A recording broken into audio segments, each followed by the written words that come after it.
копать 16 ям в день, 2,5 метра глубиной, шириной 1 метр.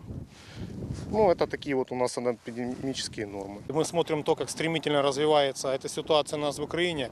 К сожалению, было принято такое страшное решение заранее подготовить 600 могил для возможных захоронений, для возможности захоронить людей в случае смерти от коронавируса. Можно лучше бы маски купили, лучше бы обеспечили аптеки. Сейчас нет никаких ни препаратов, ничего ж нету, масок нету. Но в принципе можно пошить.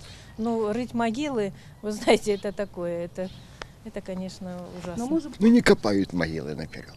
Ну не копают. Ну правильно, да. Ну нет, это традиция украинского народа. Очень многие, они просто не понимают и не хотят на это реагировать, относятся наплевательски и к своему собственному здоровью, и самое главное, к здоровью тех людей, которые попадают в группу риска.